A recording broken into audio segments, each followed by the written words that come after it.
వెంకటాచల కొండల నడుమ ఓ అద్భుతమైన ప్రదేశముంది. దాని పేరే తుంబుర తీర్థం. అసలు దాని ప్రత్యేకత ఏంటంటే, అక్కడ ఒక్కసారి స్నానం చేస్తే చాలట, జీవితంలో చేసిన పాపాలన్నీ పోతాయట. నమ్మడానికి కొంచెం ఆశ్చర్యంగా ఉంది కదూ. పురాణాల్లో ఈ తీర్థం గురించి ఎంతో గొప్పగా చెప్పారు. సో ఈరోజు మనం ఆ తీర్థం వెనుక ఉన్న మహిమ ఏంటో తెలుసుకుందాం. అసలు నీళ్లల్లో ఒక్కసారి మునిగితే జీవితకాల పాపాలన్నీ ఎలా పోతాయి? ఇది నిజంగా సాధ్యమేనా? ఈ ప్రశ్న మనలో చాలామందికొస్తోంది. కాని పురాణాలు మాత్రం అవును, సాధ్యమే అంటున్నాయి.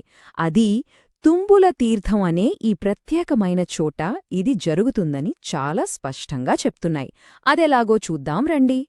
సరే, ఈ పవిత్ర స్థలం గురించి, దాని గొప్పతనం గురించి మనం పూర్తిగా తెలుసుకోవాలంటే కొన్ని విషయాలు వరుసగా చూద్దాం.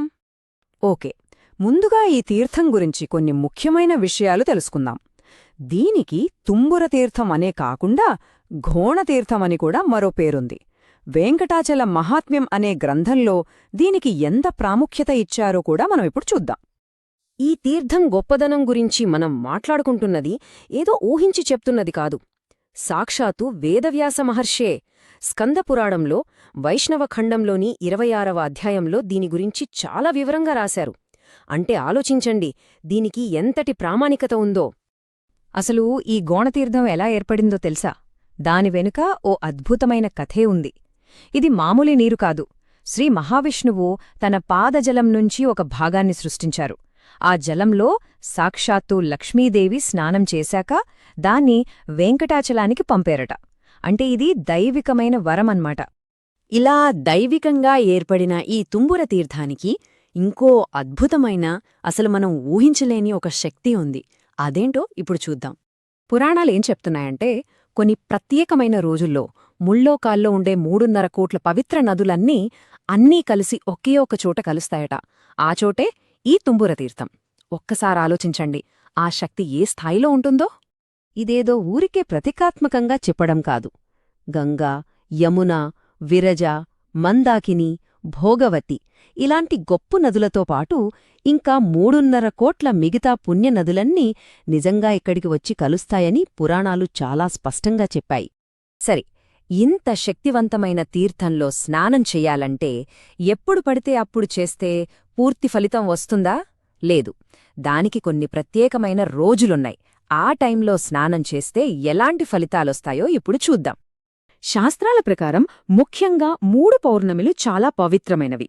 అవి మాఘ పౌర్ణమి, సూర్యుడు మీనరాశిలో ఉన్నప్పుడు వచ్చే ఫాల్గుణ పౌర్ణమి, ఇంకా చైత్ర పౌర్ణమి.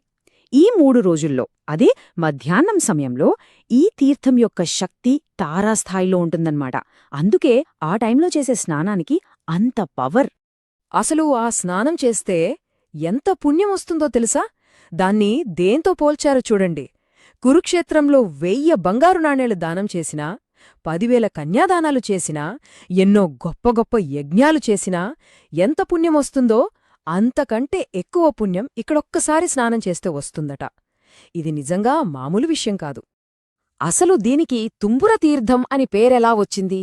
దాని వెనుక ఓ పెద్ద కథే ఉంది.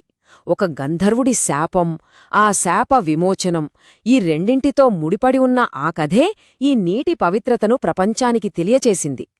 ఆ కథ ఏంటంటే, పూర్వం తుంబురుడు అనే గంధర్వుడు ఉండేవాడు. అతను తన భార్యని ఈ తీర్థంలో స్నానం చెయ్యమన్నాడు. కాని ఆమె ఒక మానవ స్త్రీ కావడంతో ఒప్పుకోలేదు. దాంతో కోపమొచ్చి ఆమెను కప్పగా మారిపోమని శపించాడు. పాపమామె 10,000 సంవత్సరాలు కప్పగానే బ్రతికింది. ఆ తర్వాత అగస్త్య మహర్షి అక్కడికొచ్చి ఆమెకు ఈ తీర్థం గొప్పదనం గురించి చెప్పారు. అది విని ఆమె స్నానం చేయగానే శాపం పోయి మళ్లీ తన పాత రూపంలోకి వచ్చేసింది. ఈ సంఘటనతోనే ఈ తీర్థం పాపాలను హరించే శక్తి ఉందని అందరికీ తెలిసింది. సరే, ఇన్ని పుణ్యాలు, కథలు, ఆచారాలు అన్నీ బావున్నాయి. కాని వీటన్నింటికంటే ముఖ్యంగా భక్తులకు దక్కే అసలైన వరం, ఫైనల్ రివార్డేంటి? ఇక్కడ దక్కే ఫలితాలేంటో చూడండి. బ్రహ్మహత్యలాంటి పెద్ద పెద్ద పాపాలతో సహా చేసిన పాపాలన్నీ పోతాయి. అంతేకాదు, వాళ్లకి శాశ్వతంగా వైకుంఠంలో స్థానం లభిస్తుంది. అసలు ఈ తీర్థాన్ని చూసినా చాలట స్నానం చేసినంత పుణ్యం వస్తుందనంటారు. ఇంతకన్నా గొప్ప వరం ఇంకేముంటుంది చెప్పండి? ఇక్కడ ఇంకో ఆశ్చర్యకరమైన విషయమేంటంటే ఈ తీర్థం మహిమ ఎంత గొప్పదంటే ఇప్పుడు మనం చెప్పుకుంటున్న ఈ కథను విన్నా చాలట వాజపేయ యాగం చేసినంత ఫలితం వస్తుందని పురాణాలు చెప్తున్నాయి.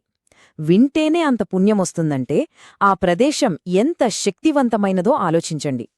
చూసారుగా, కేవలం కథ వింటేనే అంత శక్తి ఉన్నప్పుడు ఇక ఆ ప్రదేశానికి ఎంత శక్తి ఉంటుందో కదా. పురాణం, విశ్వం యొక్క నిర్మాణం, ఆధ్యాత్మిక వాగ్దానం ఇవన్నీ ఒకే చోట కలిసినట్టుంటుంది తుంబురతీర్థం దగ్గర.